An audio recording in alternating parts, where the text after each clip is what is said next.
Welcome back to Tech of the Month. Today we've got a bargain aero road helmet and we'll be looking at the first bar tape innovation in years. There's also a bit of hidden pro training tech that we've got our hands on, and it might just help recreational riders to train for a cycling trip or even just a big event. I've got Simon in the studio to discuss that super cool Tour de France tech in just a minute. But first, let's start with a sub £2,000 carbon road bike, which is in for testing.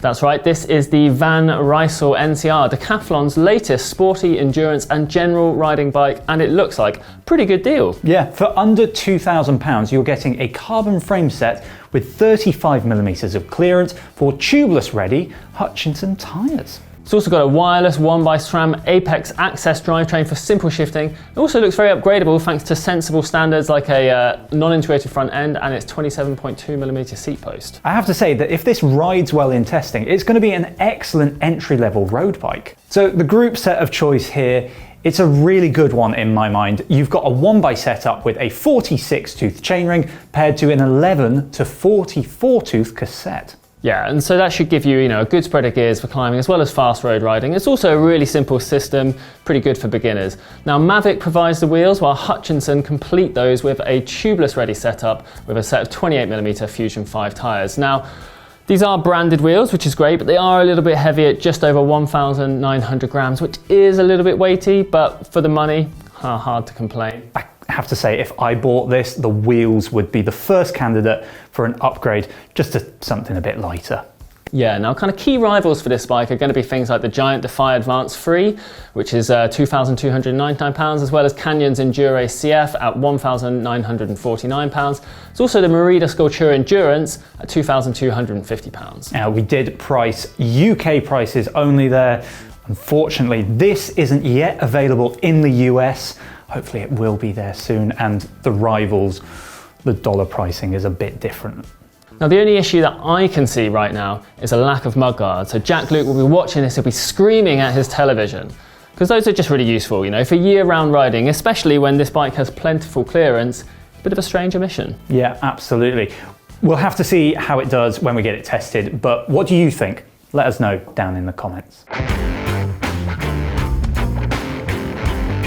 And now we come to some pretty hard to spot Tour de France tech that you might not have heard about. If you already know about these things, then well, kudos to you, because a lot of the World Tour peloton have been quietly using these things to train for hot summer races. Yeah, that's right. Now, Core claims that this body temperature sensor is being used by roughly 97% of teams, which seems like an oddly specific number, but there you go. Now, there are 10 officially sponsored teams, while the rest are apparently buying the tech in for their riders and coaches to use. So Core's device is, the company claims, the most accurate non-invasive body temperature sensor on the market. Non-invasive means that it clips to your heart rate monitor strap or sticks to your skin rather than being swallowed or put in an orifice. Obviously, there are obvious advantages for not having that. Now, I assume, Liam, that you will be testing this versus the accuracy of an internal body temperature sensor, right? I will not, absolutely not. That is a little bit convoluted for us to do. Sure, now we'll connect via ANT Plus or Bluetooth to your kind of generic cycling computer like a Garmin or a Wahoo, and this will allow you to see your internal body temperature while riding, and that data can then be analysed post-ride through apps like Training Peaks and Golden Cheetah. The fun stuff, however, is what these things are claimed to do for you. Now, Simon, I'm definitely not an expert in this field, but there are apparently two benefits to tracking your body temperature and doing some very sweaty training. Yeah, that's right. Now, firstly, you can train your body to deal better with hot weather. Now, if you're living in England, that might not seem like a particular priority, but if you have a big race or event coming up in the summer, then you can get your body adapted before you go. Yeah, absolutely. For a pro rider, that might mean that you can put your top performance out on a very sweltering day in the Alps. For us slightly more recreational riders, that heat training might just get you through a big day without heat-related issues. Yeah, but I think the kind of second and potentially more interesting benefit is that Core has told us that heat training can stimulate higher blood hemoglobin, which might just help bump up your FTP, making you even speedier. Right, and in terms of price, this thing isn't what we'd call cheap. It's going to set you back around £230 or $285. It is a bit of an investment, but will heat acclimatization be the kind of next big training focus for pros and amateurs? Who knows? Who knows? It's not common for us to feature two products from a single brand, but this helmet is just so good and we had to talk about it. We've both been using this, not this exact one, but I think it's worth starting with price. Top-end road helmets are really rather expensive. The S-Works Evade is what, 250 quid? Casio Utopia is 245 and the Abus Game Changer, 260. Yeah, but get this. This is an aero road helmet being raced in the World Tour right now, and it won't break the bank. It's just £90. That's right, not 290, not 190, £90. Yeah, so we've both been wearing it and you, I believe, are reviewing this? Yeah, that's right. I've been testing it for the last few weeks and generally I've been really, really impressed. I mean, first off, you know, it kind of, the build quality doesn't feel cheap, you know, the kind of outside of the shell wraps all the way around the bottom of the EPS foam, which is really good. It's very comfortable, got a very nice fidlock buckle. Yeah. It has sunglasses ports, you know, the kind of like, it's obviously got a very, it's, you know, we haven't wind tunnel tested this, but it does have a kind of similar aero shape to what you would expect from a kind of high-end aero road helmet. It's pretty incredible what you're getting for the money, really. Mine stood up well. I flew to Girona with mine in my bag. It's come out unscathed. It also went through some very rainy gravel rides out there and it still looks fresh, which is really, really nice. Now, I don't think this is flawless. You know, I do think that there are better ventilated aero helmets out there. You know, you mentioned the Specialized Evade 3, for example, and the Abus Game Changer 2.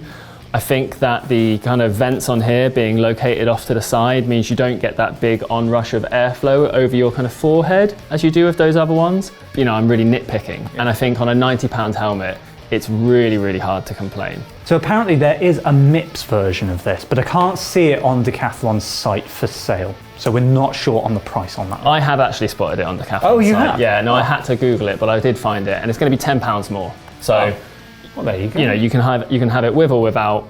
£10 is the price difference. It's pretty impressive. So yeah, I'm going to be wrapping up my review soon. So look out for the full review of this helmet on BikeRadar.com very soon.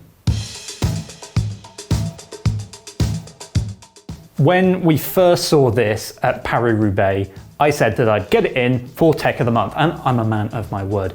This is Prologo's really cool new bar tape, which features a 3D printed surface. I'm a big fan of some bar tape tech because, let's be honest, there's not been much going on here since lizard skins arrived on the scene. Simon, we differ on opinion on this. What are you saying about this? So I think so just this has got Prologo's kind of CPC texture, which is like little kind of 3D printed volcanoes. I just think it's a weird texture. Like I said, like in the last video, it kind of gives me the heebie-jeebies. Now, in terms of cost, this does set you back a rather expensive £43, but... Is that for one side or do you get both for that? That's for both sides. Prologo does say that it's extremely wear resistant. Well, I'd hope so. You wouldn't want it to be wearing out. Simon, can I wrap your bars with this? No, you absolutely can't. I think, you know, I can see some advantages. Like, I'm not a cyclist who likes to wear gloves, so I do think having a kind of grippy bar tape is important. And you know, if you live somewhere hot and it's sweaty and you find your kind of hands slipping on the bars, this could be a good option. And yeah, if it is as durable as Prologo says, then that does obviously help to offset some of the cost as well. So, well, we did get a few sets into the office. So would you like to see a review of this? If you do, like this video and we'll get right on it. If you like the look of that Van Rysel bike, then why not check out the one which the pros are using in the World Tour this year? That video will be just up there. Remember, as always, to drop a like on this video, subscribe to the channel, and we will see you next time.